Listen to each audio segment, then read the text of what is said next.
बिस्मिल्लाहिर्रहमानिर्रहीम। अस्सलाम वालेकुम। मेरी भी तबीयत ठीक नहीं थी। सारा दिन मैं इस कश्मकश में रही कि मैं अपने ससुर के लिए खाना पकाऊं या ना पकाऊं। मुझे बहुत बुरा महसूस हो रहा था।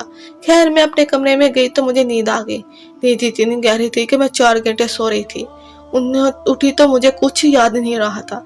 मैंने देखा कि अब शाम के 3 बज रहे थे। मेरे शोहर के आने का वक्त हो गया था। मैंने उठकर किचन में देखा तो मेरी जान ही निकल गई थी। मैंने देखा तो आज पूरे दिन में कुछ भी नहीं किया था। मैं हैरान होने लगी, सारे वक्त में करती क्या रही हूँ। खुद को उकसना शुरू कर दिया।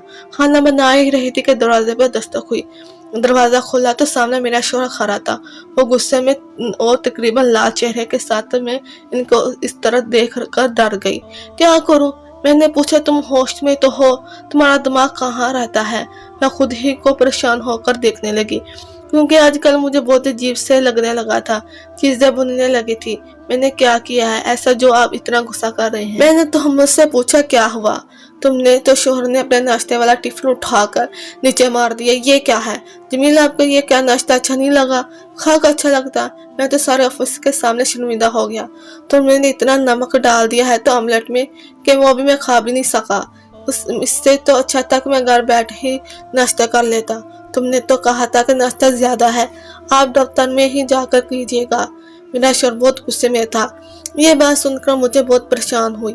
मैंने तो कभी भी आज तक ऐसा खाना नहीं बनाया था जिसमें से कोई नुक्स निकले, लेकिन मेरे दिल में अपने शोहर की इज्जत थी। इसका जरा सा भी नाराज होना मुझे बहुत बुरा लग रहा था।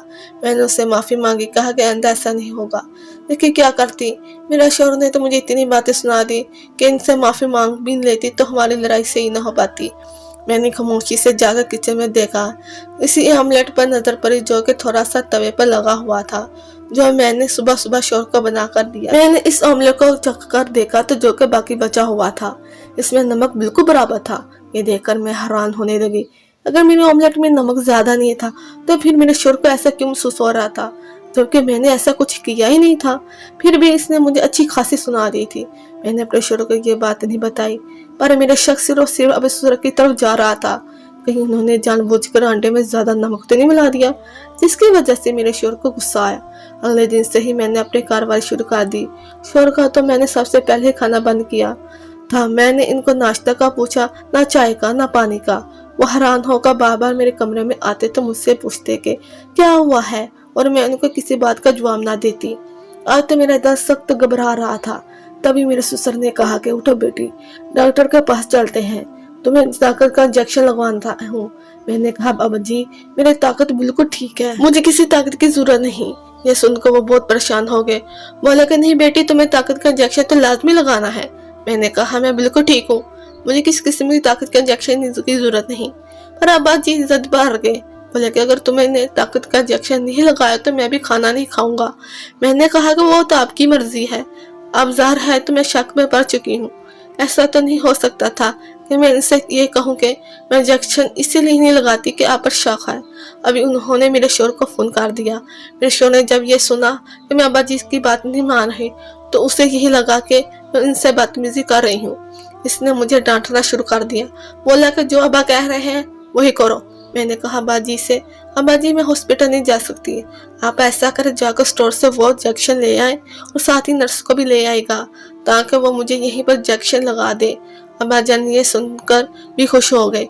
बोले कि ये भी अच्छा है, अभी नर्स को लेकर आता हूँ। मैंने कहा ठीक है, आप ले आए। थोड़ी देर बाद अब्बा जान घर आए तो इनके हाथ में 3-4 इंजेक्शन थे। बोले कि ये रोजाना एक लगाना है। फिर वो इंजेक्शन मैंने अपने पास रखे। इतनी देर बाद वो जाकर नर्स को ले आए। उतनी देर मैंने अपने पास हाथ की सफाई खा चुकी थी। इंजेक्शन को हथियार से खोलकर मैंने इसमें पानी भर दिया और इंजेक्शन निकाल दिया था। अब्बा जान आए तो इनके साथ एक नर्स थी जिसने मुझे वो इंजेक्शन लगा दिया। मेरे ससुर मुतमिन हो गए। इनकी आंखों में चमक और चेहरे पर मुस्कुराहट आ गई थी। इंजेक्शन खाली कागज में मैंने अपने पास रख लिया। इसके नर्स के जाने के बाद मैंने अब्बा जी से बाहर जाने का बहाना किया। जाकर स्टोर वाले वो कागज दिखाया और पूछा इसकी कीमत क्या है। इसने बताया कि ये तो 300 रुपये का इंजेक्शन है, आपको चाहे तो दे देता हूँ। मैंने कहा नहीं, मुझे ये इंजेक्शन नहीं चाहिए, आप मुझे इसका इस्तेमाल बता दें। तब वो मुझे गौर से देखने लगा और बोला कहीं तुम जमील की बीवी तो नहीं हो? हाँ जी ऐसा ही है। जो मैं तुम्हें को ये नहीं बता सकता, जाकर अब शोर से पूछो। इसने तो सीधी सीधी बात करके मुझे इनकार कर दिया। मेरा दिल सख्त खफा हुआ। मैंने कहा, क्यों तुम मेरे शोर को ही क्यों बताओगे? सर, बात तो मुझे बता दो, मुझे भी तो जानने का हक है। जिसको ये इंजेक्शन लग रहा है बोला कि मैं मजबूर हूँ, तुम्हें नहीं बता सकता, बेहतर होगा कि तुम यहाँ से चली जाओ।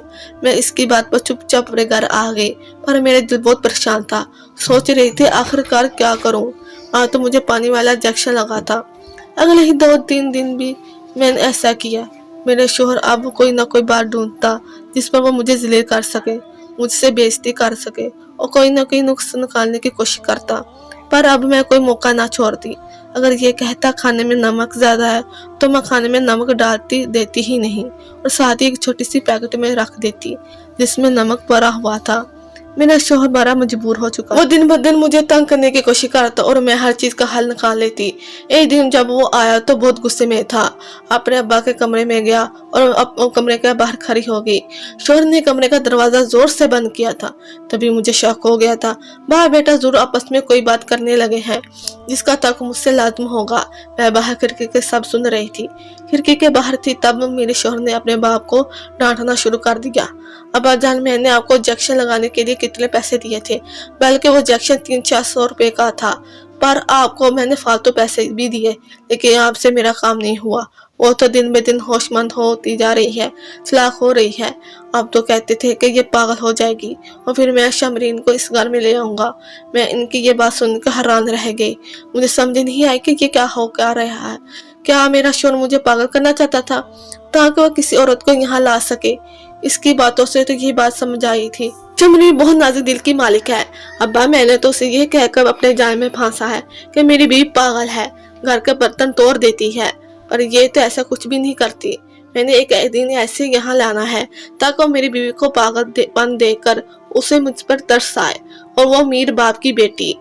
अगर मैं यहाँ आ गई ना तो आप भी ऐश करेंगे, ऐश। आप इस पर मेहनत करें, इसको वही इंजेक्शन रोजाना लगवाएं ताकि वो दिमाग की खराबी की वजह से मैं इसको बहाना बनाकर घर से निकाल दूंगा और फिर शमरीन को मुझसे शादी कर ले। समझ गए ना? हाँ बेटा, समझ गया हूँ। मेरे लिए तो तेरी खुशी अजीज है, जो तू कहेगा मैं वही करूंगा। अब्बा जी की मुनाफत पर तो मैं हैरान रह गई। चुपचाप मैंने अपना मनसूबा तैयार करना शुरू कर दिया। सोच लिया था कि मैंने क्या करना है। 2-4 दिन अब्बा जी ने मुझे पानी वाले इंजेक्शन लगवाते रहे। मैं भी यही ज़ाहिर करती रही कि मैं इंजेक्शन की वजह से बहुत पागल हो रही हूँ, बात बात पर गुस्सा करती हूँ। एक दिन मेरा शोहर मुझसे कहने लगे कि मैं एक लड़के को घर लाऊंगा, इसके सामने गुस्सा ना करना। इससे पहले मुझे इंजेक्शन दिया गया था। मैंने भी सोच लिया था कि मैंने क्या करना है। खैर, मेरे शोहर की मान जाने के बाद मैंने कपड़े पहनने तैयार हो गई। अब्बा जी ने मुझे देखकर हैरान थे, पर अब क्या कर सकते थे। इनके पास मोबाइल भी नहीं था कि शोहर से रब्ता करते उसे कह दे कि मैं तो संदर हो गई हूँ। खैर, आधे घंटे के बाद वो लड़की घर में दाखिल हुई। इसी बीच अब्बा जी ने मुझे बहुत गुस्सा दिलाने की कोशिश की कि किसी तरह मैं पागल दिखूं, पर मैंने ऐसा कुछ नहीं किया। मैंने बेहतरीन खाना आसपास से मंगवाया कर अपने घर में रख लिए। मैंने घरचा खाना होटल से मंगवाया था, पर बड़ी नफसी तरीके से मैंने उसे प्लेट में रख कर टेबल सजा दी। वो लड़की जब घर में दाखिल हुई तो मैं तैयार हुई थी। मेरे शोहर मुझे देख एक लम्हे के लिए झटका लेकर पीछे हटा था। मैं इस लड़के से गले मिली। पहले इसने मुझे पागल समझा और फिर मैंने इंतहाई दिलचस्पी तरीके से अपने दिल की हालत इनके सामने बयान की, सारी हकीकत भी बताई, वो इंजेक्शन के कागज भी दिखाए। वो लड़की मेरे शोहर पर थूकने लगी, बोली मैं तो समझी थी कि मजलूम इंसान है, मेरे अब्बा का बहुत बड़ा बिजनेस है। अब्बा चाहते थे किसी ईमानदार शख्स को अपना दामाद बनाए, पर ये तो बड़े ही फ्रॉड निकला। मैंने सोची थी कि इस बीवी की बुराई की वजह से मेरी अच्छाई कदर होगी, पर ये तो आपकी बेवकूफ़ी बना रहा था। मेरा शोहर हैरान था कि मैं ये सारी बातें मालूम करने में कामयाब कैसे हुई। शमरीन तो जा चुकी थी, लेकिन अब मैं इनके पास नहीं रहने वाली थी। मैंने कहा मैं तुम्हें इस दुनिया में कभी अपनी शक्ल नहीं दिखाना चाहती। बड़ी ही मेरी मिन्नतों मुरादों के बाद मैं इसको वापस मिली ही। अब मेरे शोहर को कहता है कि तुमने अपनी अक्लमंदी से अपना घर बचा लिया।